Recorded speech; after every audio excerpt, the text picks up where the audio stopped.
The Akashic Records, you've heard in all cultures, religions, and traditions about the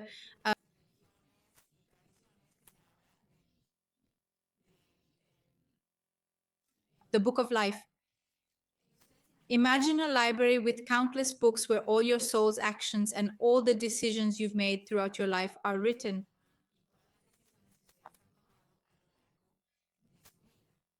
And when I talk about throughout your life, I'm not referring to your physical life in this body and in this decade and generation, but rather your soul's journey. So this conversation requires a broader perspective because we're entering the realm of past lives. If you don't resonate with the concept of past lives, don't believe in them, your religion prohibits it, or whatever the reason, then perhaps this process isn't for you.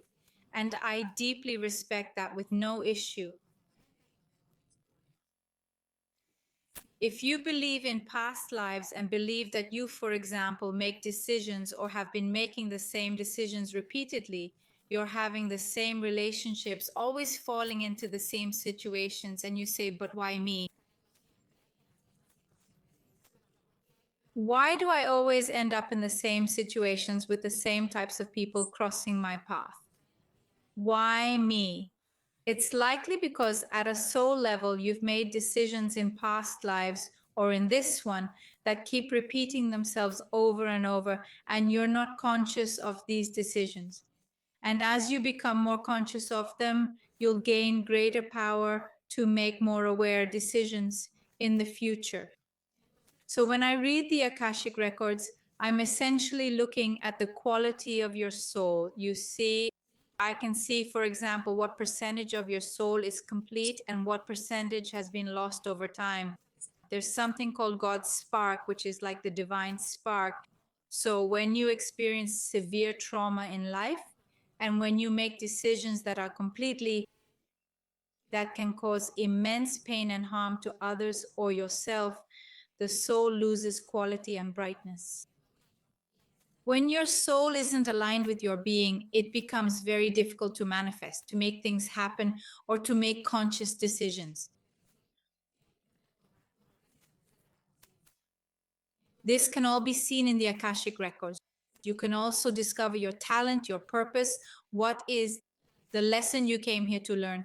You can see if people from past lives are attached to you, still living off your energy because they feel they can't let you go. You can find out if you have contracts, for example, if there are people who were priests in another life and took a vow of poverty, and in this life they struggle with earning, saving, or spending money, they have some kind of hang up with money, so to speak, they're likely people who still carry that vow of poverty. Not just because they belong to an organization that made them take this vow, but sometimes people make tacit vows of poverty. When someone decides, for example, to marry a person and take responsibility for their 6 or 7 children, paying absolutely everything for those kids, that's essentially making a tacit vow of poverty. You're not explicitly saying, I take a vow of poverty, but you're giving all your financial resources to children who aren't yours and to a family that, well, isn't really yours. In other words, you could easily just say, no, I'm not going to contribute financially. Well, I don't know what the soul decides in those moments, but some people have vows of poverty, chastity, or obedience. That's why they can't make the decisions they need or want to make consciously in this life. They're bound by vows and contracts made in past lives.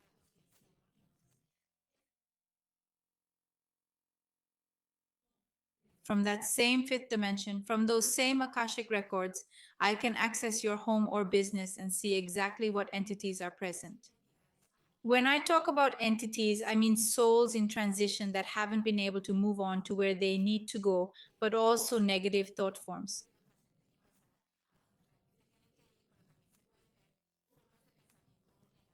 For example, when someone wishes you harm, when someone envious thinks, I hope things go badly for them in this life and the next.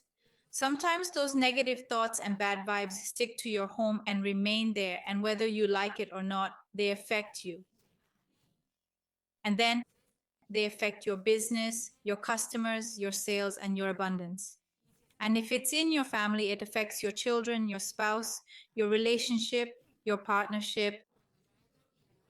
When I enter and see this, I also notice if your house was built on a cemetery or battlefield.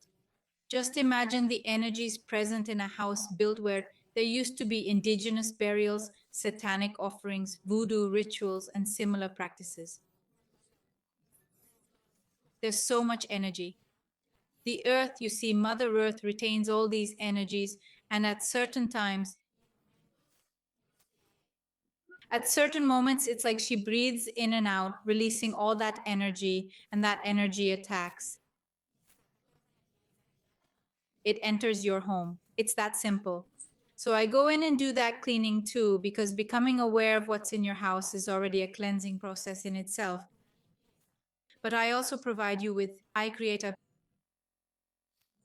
special protocol that realigns your home with your energy. And additionally, as a Reiki master, I can send remote Reiki to you, your business, your family, your children, your whatever you want. Distance Reiki. Reiki is a Japanese healing technique you probably know about, and if not, you can ask me and I'll send you more information if you'd like. And I perform distance Reiki. So I send Reiki remotely, and I have a small box that constantly receives Reiki energy where I place your names, addresses, your children's names if you want. It's optional, but I typically do this for the person requesting the house cleaning or Akashic record reading and send them Reiki. That's not something everyone who accesses the Akashic records does. It's a plus. I have, let's say, a little gift, because if I can give Reiki, why not? And I don't charge extra for it. I love doing it. When you do Reiki, you also receive Reiki. So for me, it's a pleasure to do it. So see you soon. I hope to have you in my Reiki box, sending you lots of healing, love, peace, abundance, and everything you deserve. Kisses, and see you next time. Bye bye.